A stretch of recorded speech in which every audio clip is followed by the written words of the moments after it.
Okay, so President Trump's 50 tweets. They're between Saturday and Sunday night. 30 new tweets and 20 retweets of himself and others from recent days. 14 tweets mentioned attacks on the special counsel, Robert Mueller, or the Russia investigation, while 5 were clips of Fox News and Fox Business segments that he liked. If anyone's wondering whether or not he's running the network. 2 more criticized Fox weekend anchors and Shep Smith because he didn't like what they were saying.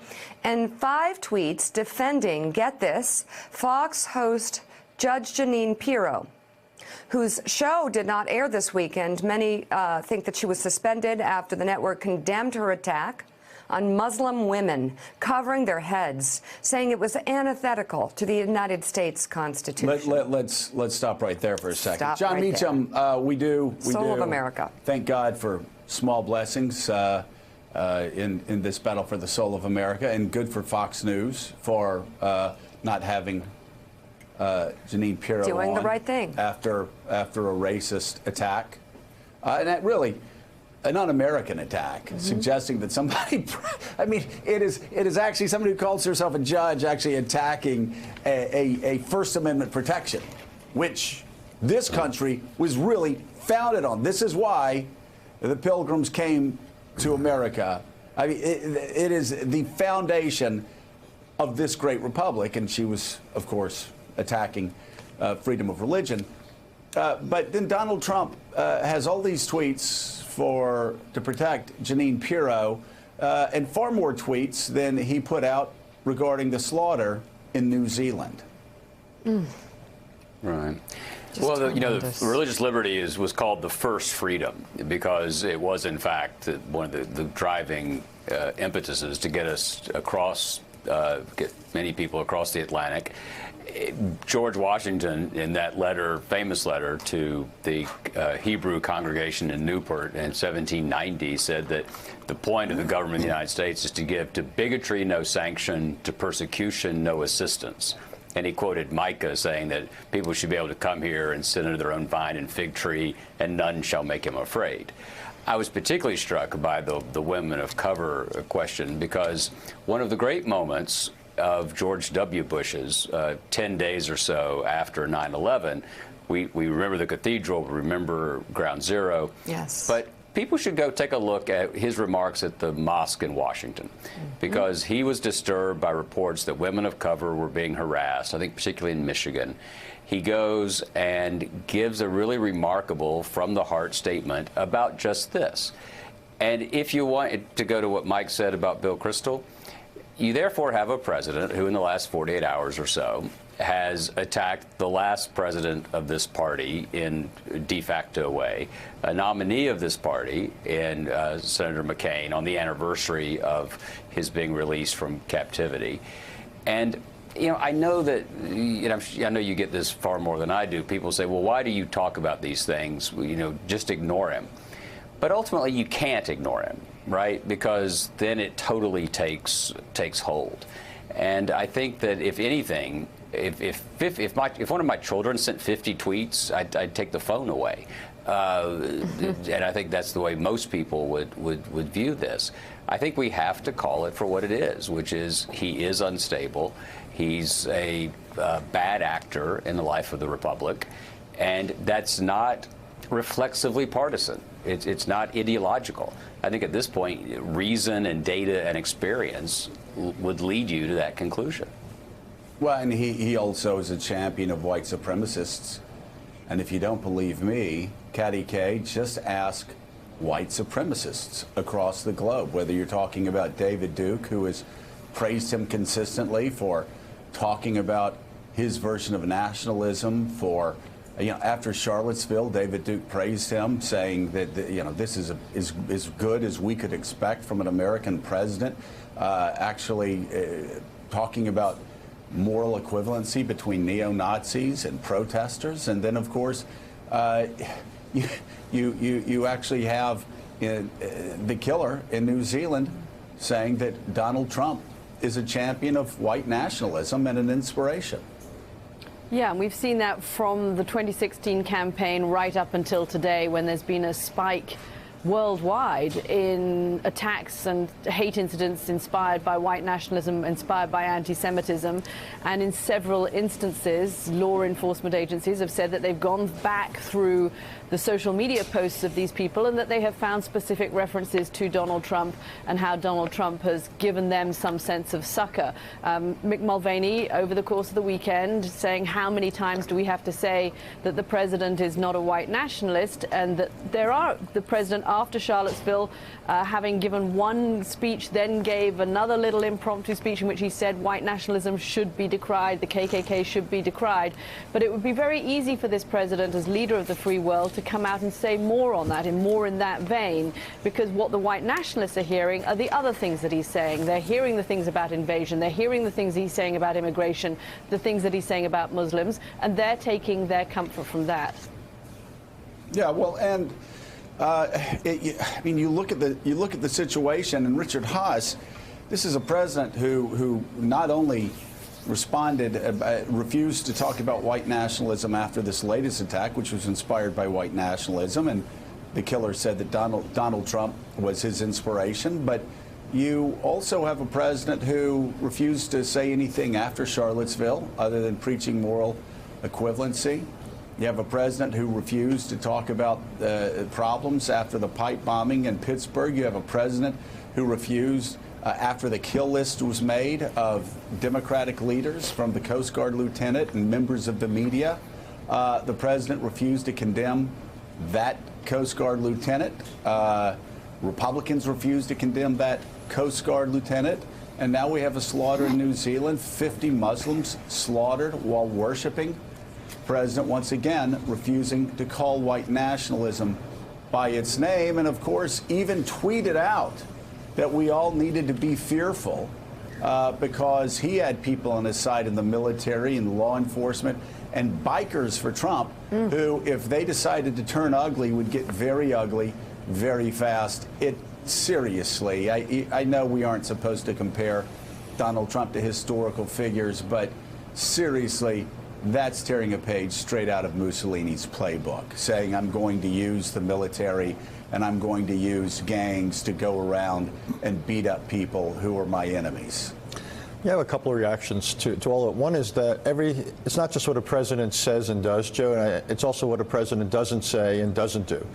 And some of the things, so you can focus on the tweets, but also on the things that he hasn't spoken about.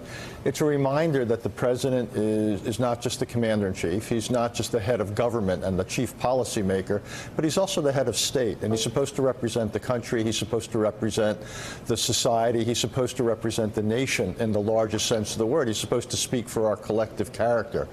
And obviously, there's a tremendous disconnect between what this country was founded on, which is a certain idea of openness and possibility and freedom, and the way this president interprets his role. And I think this weekend was extraordinary. And you mentioned that one statement about violence, and that to me was actually out of everything that was said this weekend. That was the most worrisome, because it essentially suggested that under certain circumstances he would be prepared to, I guess Shakespeare would say, let loose the dogs of war.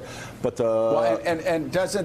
didn't you go back to what Michael Cohen said in the testimony, where he said if Donald Trump loses, there will be no peaceful transition? Now, I know what the military is going to do, and you know what the military is going to do. If Donald Trump were to suggest anything like that and offer any orders, he would be arrested and thrown in jail for the rest of his life. But Donald Trump is trying to send a message to people, and disaffected military members and police officers and bikers for Trump, that if things don't go his way, if he loses an election, if impeachment proceedings start, he's sending a very direct message, which is go out and cause mayhem and start a revolution.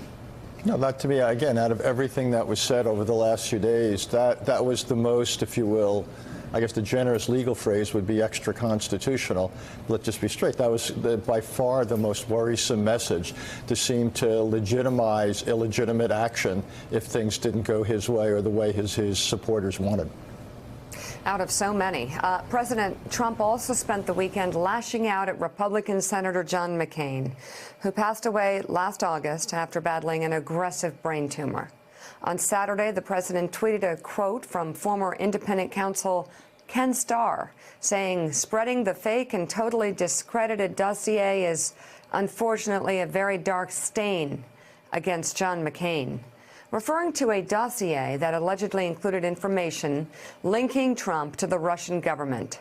Trump added McCain had far worse stains than this, including thumbs down on repeal and replace after years of campaigning to repeal and replace. The late senator's daughter, Meghan McCain, tweeted in response, "No one will ever love you the way they loved my father. I wish I had been given more Saturdays with him. Maybe spend yours with your family instead of on Twitter obsessing over mine." But the president didn't stop there. Yesterday he tweeted, "So it was indeed just proven in court papers last in his class, Annapolis, John McCain, that sent the fake dossier to FBI and media, hoping to have it printed before election." Anyhow, going back to George Conway's tweet, his condition is getting worse. It's something we've talked about, in the past 2 years, and now we're getting to a point, Joe, where reason will tell you something is wrong. Yeah, it may have been too early to be emotionally jumping to those conclusions. I regret that. But reason will tell you something is very, very wrong. And at the very least, this president, knowing his patterns, is desperately trying to deflect from some sort of reality that bothers him, but he does not have the discipline. No. He doesn't have the ability to hold himself back when he spends an entire weekend where the world should be mourning over the ramifications of hatred, tweeting ridiculous things. Well, again, people people that know him say this privately. George Conway said it publicly. This is not normal behavior. No.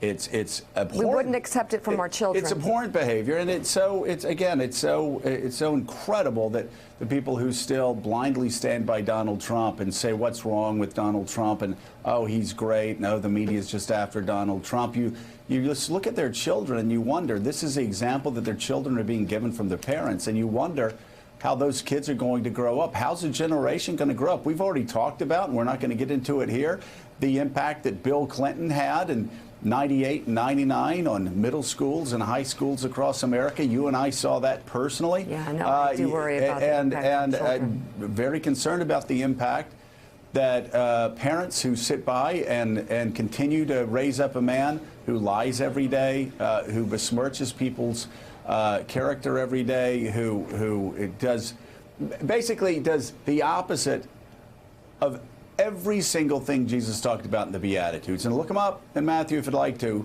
that they are holding that man up and even sending their kids out in Trump uniforms for Halloween out of admiration. It's 1,000 questions will be asked about that in years to come. But Mike, let's stay a little more narrowly focused on John McCain. Again, we don't have to talk about John McCain's extraordinary legacy. It speaks for itself. But there is no doubt that Donald Trump is tortured, so much so that a man who's now been dead for 6 months has his grades in college attacked by a man who I guess did so horribly in college and was such a pathetic student that he had to send his lawyer out to threaten the schools not to release what we can only assume are the absolute worst grades that Wharton has ever given out. Joe, Donald Trump's life was gifted to him by his father. John McCain's life was almost taken from him by the North Vietnamese for over 5 years in a small cell no larger than a closet. I've stood in that cell. Donald Trump knows that he will never, ever be able to measure up to John McCain. You have to figure that's part of the reason for the constant and continuing vendetta he has against John McCain. John McCain had the one most valuable thing a human being can have that Donald Trump will never have. It's called character. And all of us here today, thinking of the tweets over the weekend, the volley of madness that arose from the president's fingers as he spent the weekend texting and tweeting, while we had this horrendous tragedy in Christchurch in New Zealand, while Europe teeters on the brink of true economic chaos with Brexit, while the Middle East still rages with war. This is what he does. Makes comments about Fox TV hosts and substitute weekend hosts. As the nation, the biggest danger, Joe, I would think, is that he has normalized so much aberrant behavior that now so much of the nation just shrugs its shoulders and moves on in the face of these lies, these bold-faced lies emanating from the President of the United States. You know, at some point in this campaign that has just begun, some one of these candidates running for president is going to stand up and ask the question, what kind of a country do you want? It's your call, your choice, your vote. Is this what you want? Is this what you want your children to grow up under? This kind of tenor, this kind of language? It's your choice. Yeah, it's their choice. And, you know, I have talked to quite a few Trump supporters who supported him because they thought, hey, you know what? Let's take a chance. Maybe this guy can do what he says he can do. Who now are so repelled by his character, not by his policies, but by his character, that they said they will not vote for him again.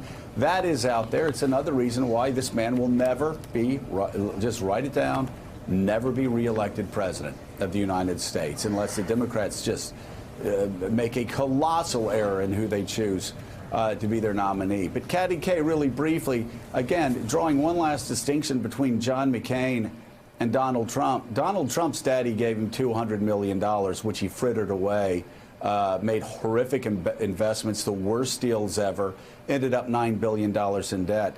John McCain's dad was so powerful in the Navy that when John McCain was shot down over North Vietnam and was in a prison camp, beaten so badly that he couldn't even raise his arms over his head, they said, hey, because your dad is who he is, we will let you out. John McCain refused, and as a result of it, the rest of his life, he walked around unable to lift his arms above his shoulders. What a contrast.